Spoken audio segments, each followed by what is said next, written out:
Hey Matt, Hey, what do I do if I inherited a house that's full of junk and needs repairs like this one? you want to call the experts. If you inherit a kind of a problematic property like this and something that requires a lot of work, you have two options. You can do it yourself, you can fix it up and sell it.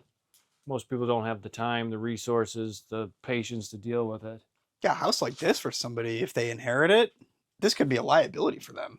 This isn't That's a an good point. inheritance. This is a number one, it's a project, but number two, it's carry costs and taxes and potential code violations. Yeah, this could become like a, Break-ins.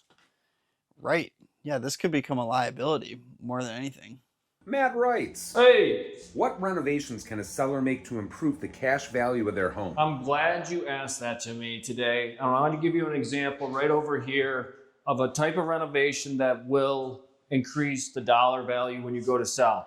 So a lot of times we have sellers come to us and they say, do we need to clean out the house? Do we need to mow the lawn? Do we need to clean up the garage? Do we need to get the sewer out of the basement? Those aren't going to help you get a lot of extra value because a cleanup or a clean out, a sewage removal from the basement, it's not going to help you get a ton of extra money for your house. But when you go ahead and do a full kitchen remodel and you put in new flooring, new water supply lines, drain lines for the kitchen, new cabinets, updated appliance, this type of renovation, that will get you an increase. Every dollar you spend on that kitchen renovation, you will for sure get it back and more in excess. Hey Dan, Hey. what improvements to this property added the most practical value? Well, good question. And we're in the basement, which is a good place to answer that. The obvious answer of kitchens and bathrooms, those are kind of like the glamorous, aesthetically pleasing renovations that everybody likes to see.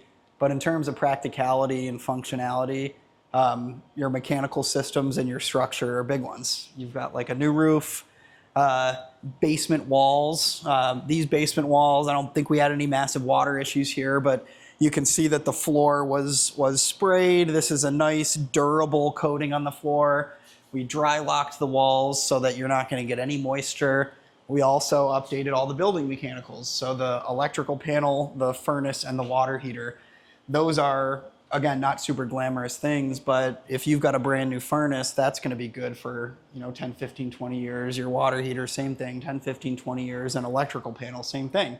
You got the peace of mind that you've got a brand new electrical service that was done correctly, but it's also not something you're going to have to update. And all those things combined are thousands of dollars in updates for a homeowner. That knowing that was done when the house was being renovated, you don't have to spend that money for, again, 10, 15, sometimes 20 years. So all of these kind of non-glamorous building systems and structure updates are expensive and really good kind of peace of mind functionality improvements that we make that then the homeowner gets to take that money and put it into paint and kitchens and bathrooms and things that they want to do for their house. Can you sell a fire damaged home in Buffalo while the insurance claim is still open? So you're basically saying, I need to sell this house. I haven't gotten paid by the insurance company. Can I sell the house to somebody and then eventually the insurance company pay me? That's your question, right? Yes. Okay. So I've gone through this firsthand because my advice to anybody would be you need to contact your insurance company directly and hear it from them. But my experience has been you can. Because I told my insurance company when we had a really bad fire, I said, I don't want the liability of this. This is a sitting liability. Somebody can walk in there and get hurt, and I'm not covered. Yeah. The house could... That's what you're saying. Yeah. The house that we had, one of the ones that burnt down, it was somebody kept going back into the property and lighting it back with a little... Yeah. So my concern was that person was either going to get hurt or cause a ton more damage to the neighboring properties, which then maybe they come after me. Right. So I contacted the insurance company and said, look, I'm very concerned about the liability of this. I just need it to hear it from you guys. Can I sell this? because I don't want the liability. You guys haven't paid it out yet. And they said, yeah, go ahead, sell okay. it. As long we've already done our walkthrough. What do they call it? Okay, The adjuster there you came go. out already. Right. So he's like, the adjuster came out. We have all the information on the property. Sell it. We'll get the check to you eventually. Okay. So it worked out in our, when we did it. Whether it works that way for every insurance company, that's why they got to. Yeah. Well, that's a good point on the walkthrough. I think that's they make their determination, right, on whether it's sellable or not, savable or not savable. Yeah. Because if they're going to tell you we want you to go fix it, then they don't give you, then you end up shooting yourself in the foot. But we've bought them before almost right away. That one on Parkview, Absolutely. right? I mean, that was like that guy sold the house almost immediately after that fire happened. I don't think he had fully resolved that Correct. issue. So that's a good point. Yeah. Yeah. Important question we get all the time. Should a homeowner renovate before they sell? The short answer is no. Ideally, we're wanting to come in and add value. That's where we fit in. We want to come in and do, our own renovations. We have full-time crews who do those renovations. So we want to be able to come in and put in a kitchen like you see here, put in a bathroom, fix the leaky roof, fix the basement. That way we know that work is being done well to our standards. We're pulling all the permits. We know the work is going to be done correctly.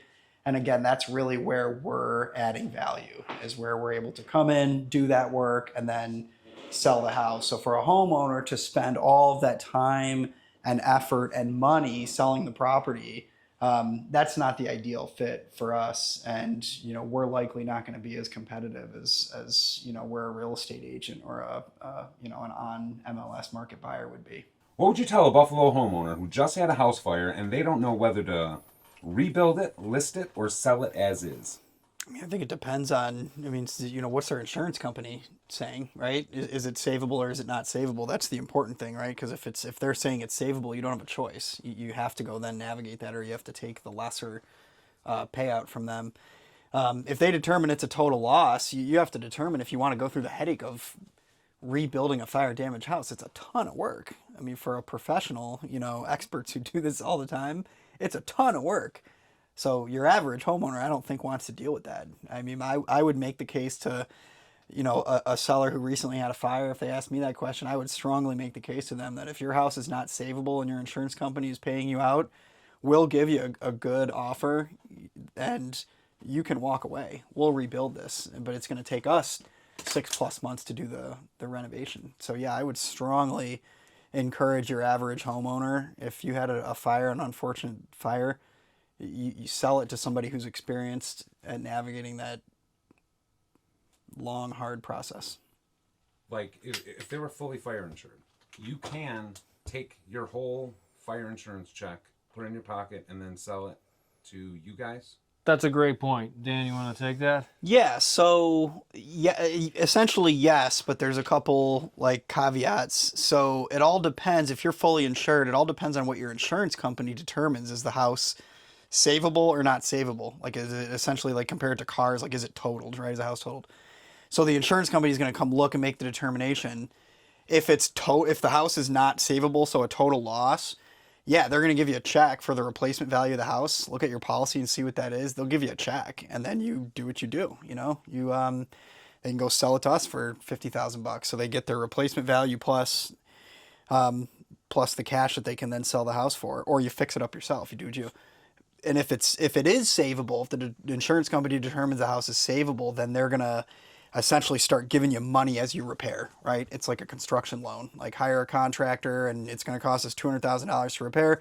Then they start giving you draws. So this house, for example, if they collected $150,000, $200,000 in insurance money, they can collect that. Yeah. And then they can still turn around. Yeah. Sell it to 100%. To us, and then they're yeah.